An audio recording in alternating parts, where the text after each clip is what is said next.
After a year since I made my last video on dangerous driving, stating how I'm done with the game and done talking about it, why am I ripping this wound back open?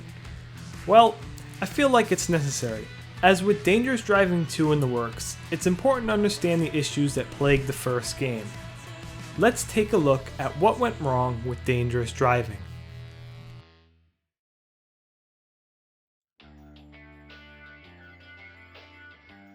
Three Fields decided to put Dangerous Driving on the Epic Games Store to get a bigger cut per game sale. However, it was done right in the heat of the controversy. Making matters worse, the PC version is missing leaderboards and achievements.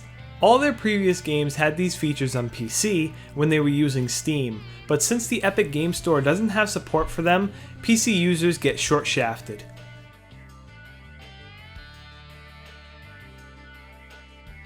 In December of 2018, IGN posted gameplay of Dangerous Driving, 4 months before the game was released. Many consider that this build of the game was better than what we got. So, what makes this build better?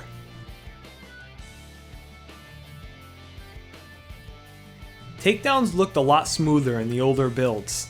In the final game, hitting an opponent usually sends them flying off to the side like a ping pong ball, whereas in the IGN video, cars more realistically veered off to the side.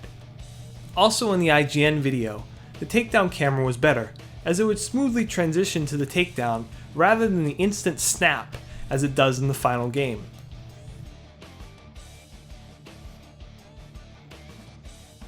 One of the things you might notice is how much slower everything is. This is because all the vehicles' top speeds were much lower. Now normally this is a bad thing, like in the case of Burnout Paradise, but raising the top speeds was a mistake.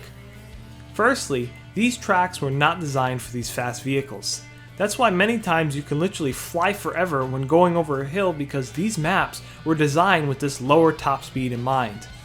Secondly, drifting was also affected, as it too wasn't designed for high speeds. The drifting mechanics already were hit and miss at lower speeds, but raising the top speeds only made it more inconsistent. Overall, increasing the top speeds made controlling the vehicles and navigating the maps much harder, as the game wasn't built for this from the beginning.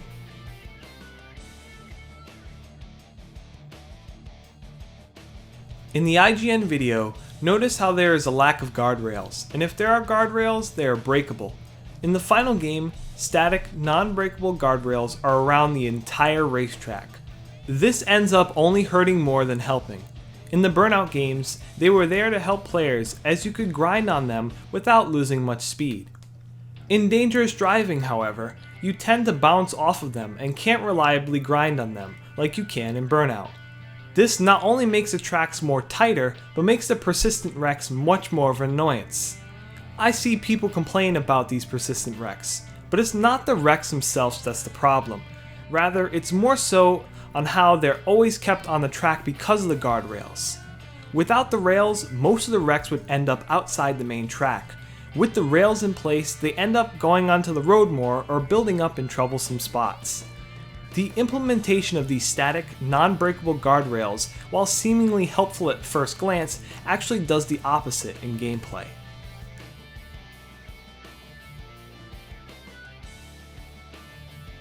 Let's just say that Dangerous Driving released in a pretty unpolished state.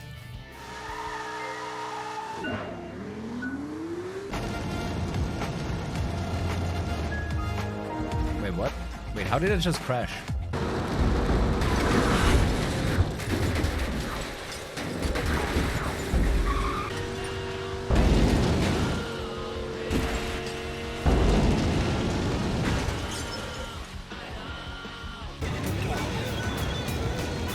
This is still a car, right? Oh man.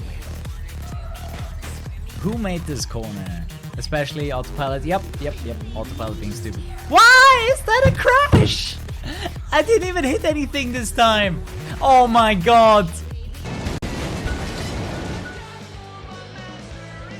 You see this shit? What the hell's wrong with the game? Joe's bugged the game! Joe bugged the game! Joe bugged the fucking game! This game doesn't want me to win. What the The fuck? fuck? What the?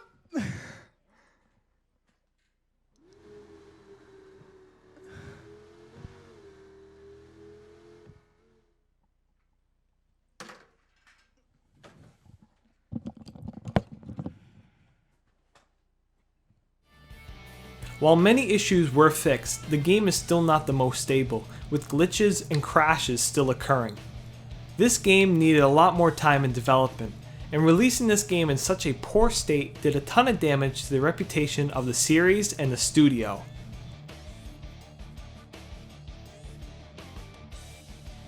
$30 USD. Just think about that for a second. Not only was the game not polished enough to justify that price tag, but there wasn't enough substance there for that price. Just for example, I'm going to compare Dangerous Driving to another Unreal Engine 4 racing game, Grip Combat Racing.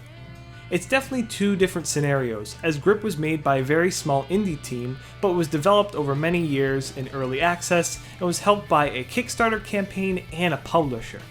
Notice this though, it is also $30. When you compare the two, Dangerous Driving is just no match to Grip. Grip offers more content and is more polished than Dangerous Driving at the same price. People expected more from a game that they were paying $30 for, yet Dangerous Driving just couldn't back up that price. Dangerous Driving tried to be a spiritual successor to Burnout, but fell short in recapturing that spark. These issues are the main reason why this game couldn't live up to the promise. With Dangerous Driving 2 currently in development, it has a lot to prove. Don't make the same mistakes again.